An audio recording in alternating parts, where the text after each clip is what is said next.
Greetings, and welcome to Applying the Plan, Do, Study, Act cycle to improve respiratory care delivery.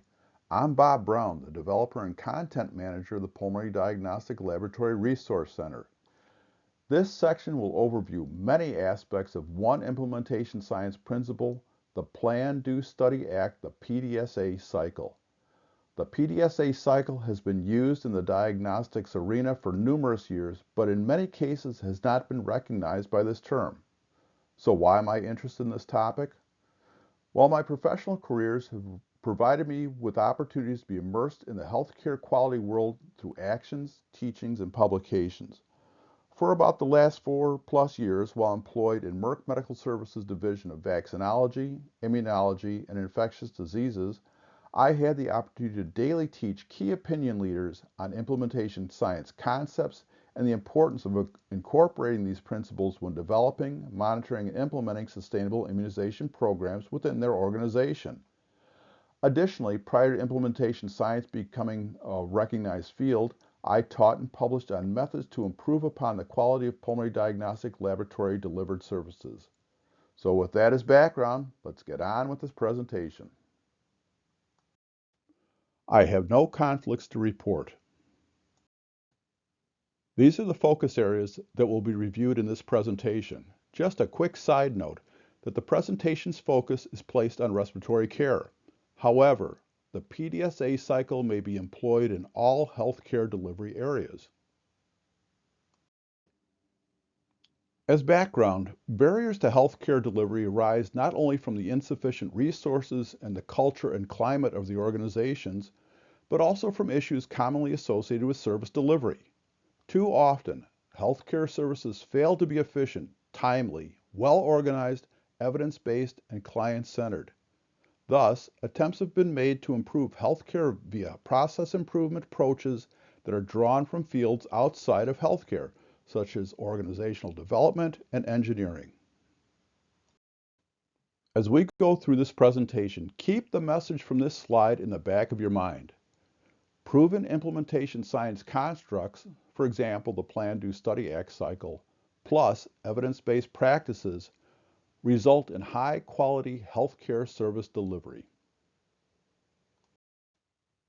Historically, in the healthcare arena, the quality improvement interest began in earnest in the late 1980s to early 1990s, primarily utilizing the Deming management method, the DMM, which was developed and initiated for the rebuilding of Japan after World War II.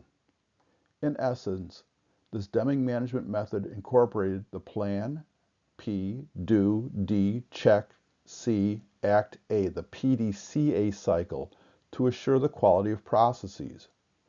By its design, which was generally a top-down approach, the Deming management method assumes that the initial plan, P, to be implemented was correct and that quality was assured if the implementation process was enacted, D, as outlined, and checked, C, for exactness.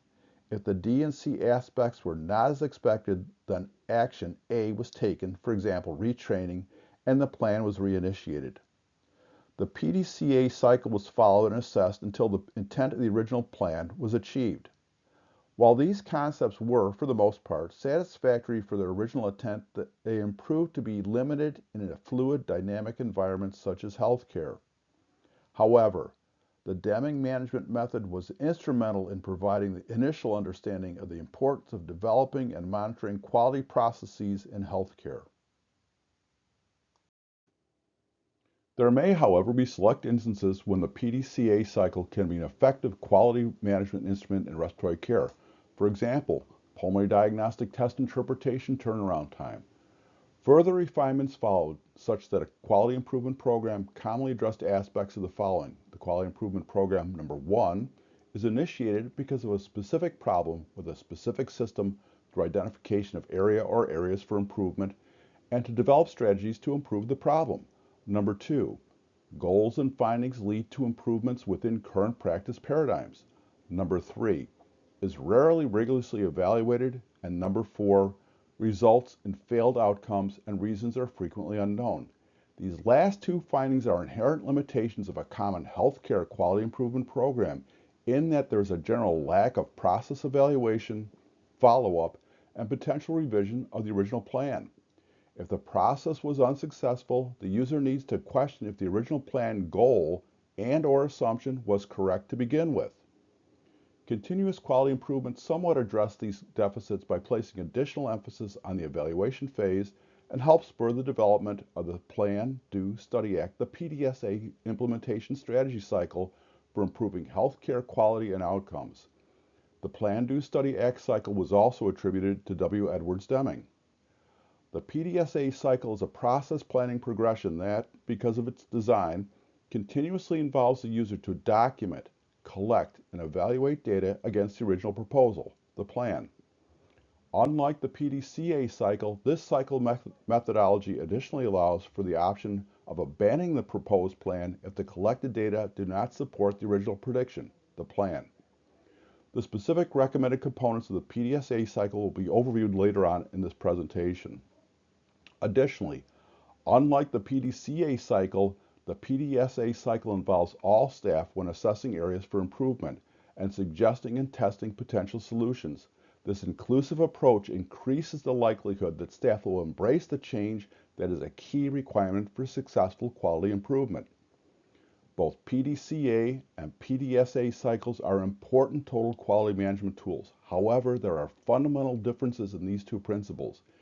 It is incumbent upon the end user to have a good appreciation of their intent and potential applications before designing and implementing a quality management program based upon these constructs.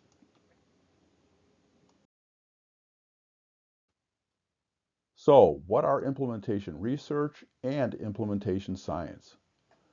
A recently developed area of research, implementation research, and its interconnected discipline, implementation science, have been embraced and endorsed by some health-focused educators, professional societies, and organizations. By definition, implementation research is the scientific study of methods to promote the systematic uptake of research findings and other evidence-based practices into routine practice, and hence to improve the quality and effectiveness of health services.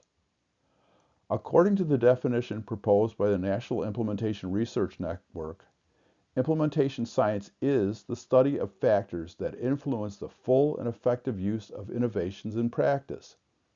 The goal is not to answer factual questions about what is, but rather to determine what is required. Also, the National Institute of Health defines implementation science as the study of methods to promote integration of research findings and evidence into healthcare policy and practice. Therefore, for this purpose, implementation science may be considered to be the structured link between translational research and evidence-based medicine, clinical practice, interventions, and outcomes. A major implementation science stipulation is an intervention will not succeed if it is not implemented properly, even if it has been shown to be effective in research. For that reason, with the goal of improving the quality of health care, implementation science complements and enhances the transition from focus primarily on quality improvement initiatives. Additionally, numerous healthcare professional organizations such as nursing, neurology, psychiatry are encouraging their members to be more proficient in understanding implementation science principles and applying them in practice. The primary intent is to improve the quality of delivered patient care. For example, the American Thoracic Society has recently published a position paper on implementation science. This slide outlines some of the essential Plan, Do, Study, Act cycle concepts as proposed by the Agency for Healthcare Research and Quality. Remember that the Plan, Do, Study, Act cycle is a process planning progression that, because of its design, continuously involves the user to document, collect, and evaluate data against the original proposal, which is the plan. Oftentimes, in an effort to improve, an organization will enact a protocol without first utilizing a systematic process to develop, test, implement, review, and potentially modify the effectiveness of the improvement or improvements. As can be seen, the Plan, Do, Study, Act cycle is a model for continuous improvement and is useful when assessing and documenting a method for a change. The PDSA cycle is a practical construct to employ when developing a sustainable program by way of applying evidence-based information into a high-quality healthcare service delivery. According to the Institute for Healthcare Improvement QI Essentials Toolkit, Table 4 highlights the concepts that are essential when employing the Plan, Do, Study, Act cycle. Plan, P. Plan the test, including a plan for collecting the data. Do, D. Run the test on a small scale. Study, S. Analyze results and compare them to your predictions. Act, A. Based upon what you learned from the test, make a plan for your next step. As previously stated, the Plan, Do, Study, Act cycle is a process planning progression that, because of its design, continuously involves the user to document, collect, and evaluate data against the original proposal, the plan.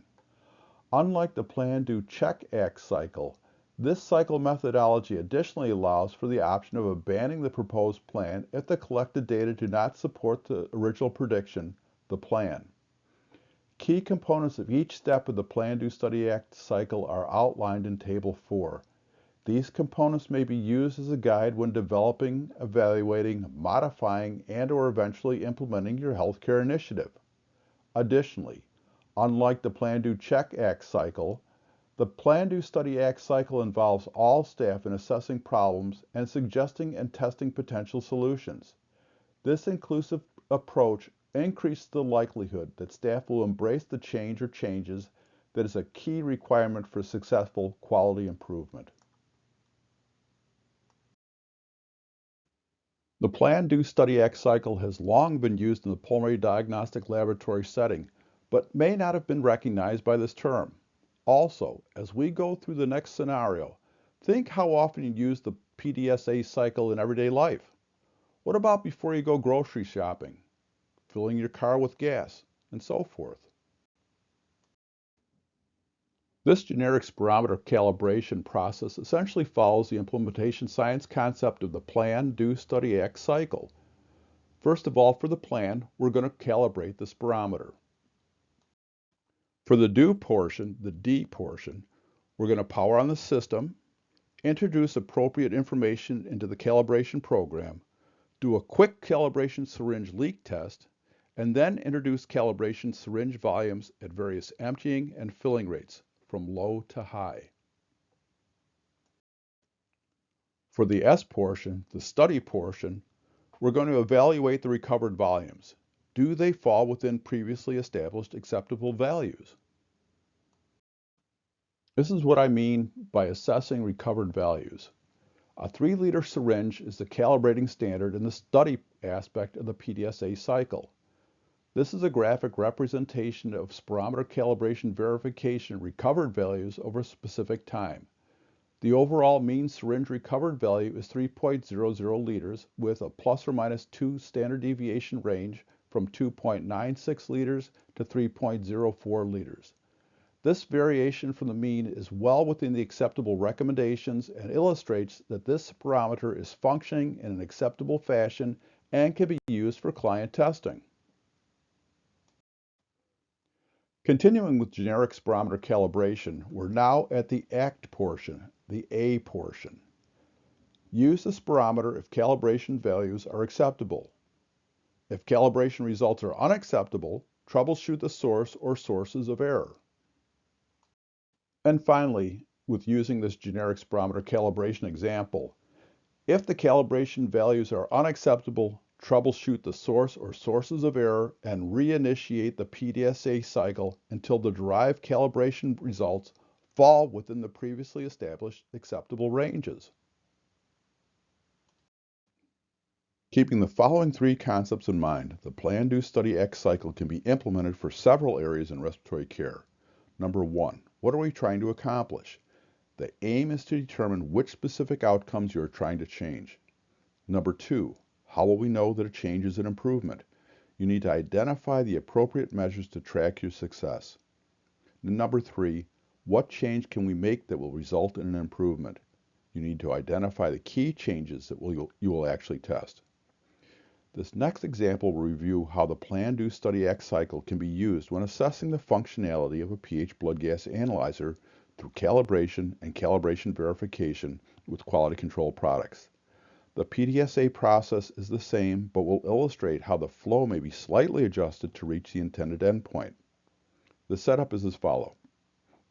The analyzer is in the Pulmonary Diagnostic Services and is placed in the standby mode when the laboratory is not open.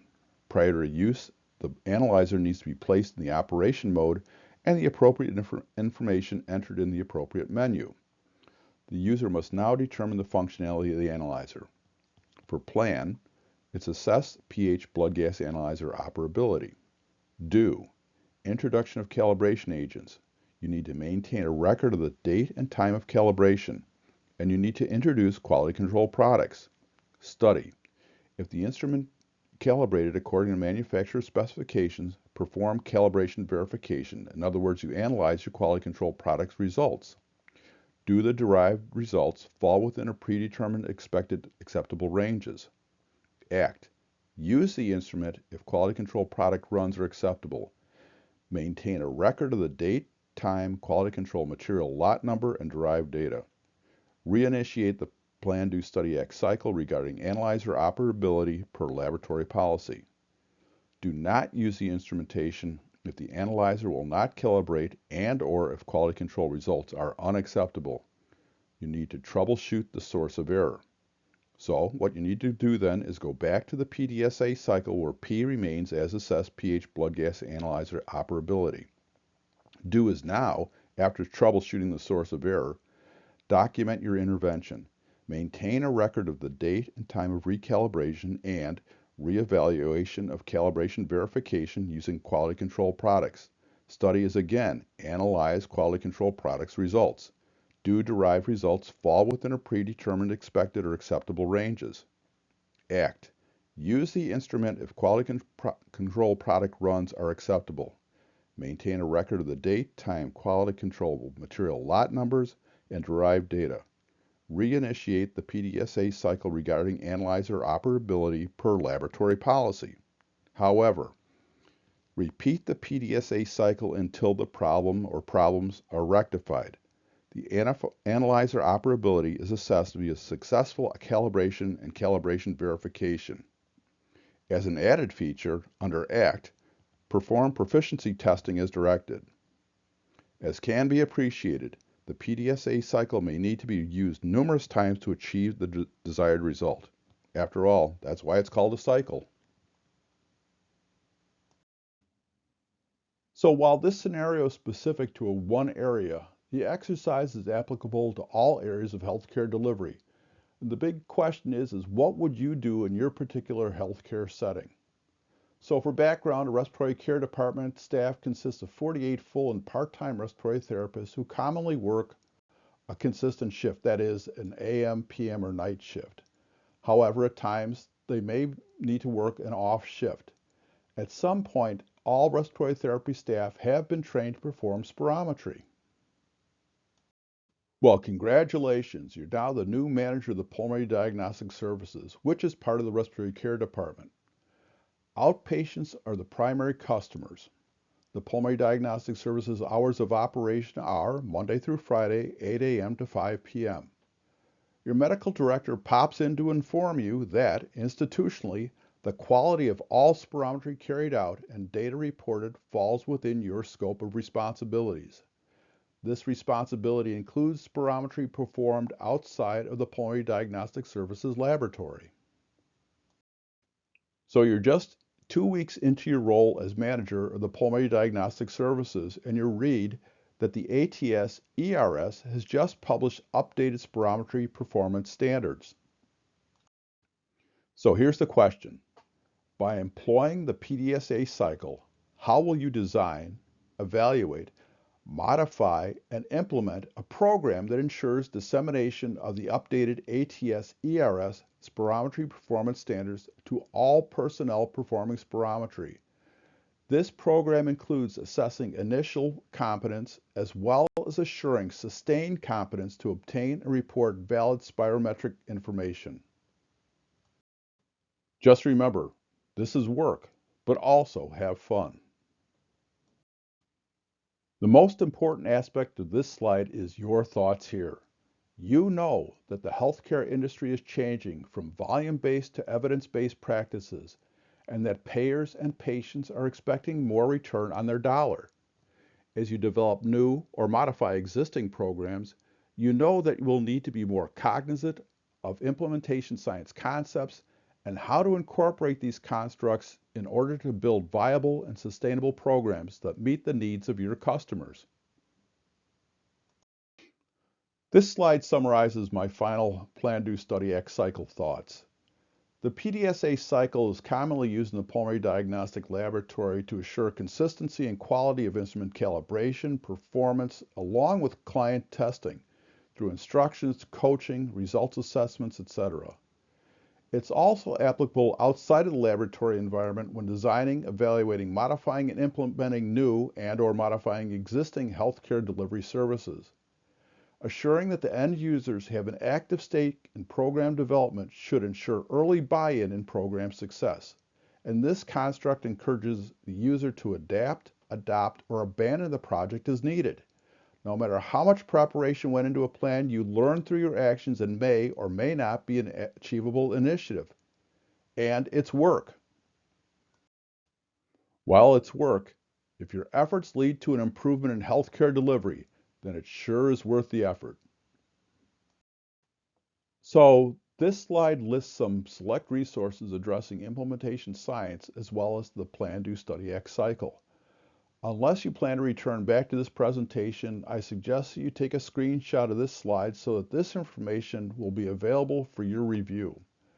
If you're uncertain where to start learning more about how to incorporate the Plan, Do, Study, Act cycle into your organization, I highly recommend the first resource, the IHI Plan, Do, Study, Act, the PDSA worksheet from the Institute for Healthcare Improvement. It's loaded with valuable information and it's for free. Okay, that's it. Thanks so much for taking time out of your busy schedule today. Hopefully there were some new insights or some information that supported what you already knew. Either way, please share your thoughts. My contact information can be found on the Pulmonary Diagnostic Laboratory Resource Center located at www.pftlabresources.com. Also, while on my website, check out the other focus areas by double-clicking on the Resources tab. Thanks so much. Take care.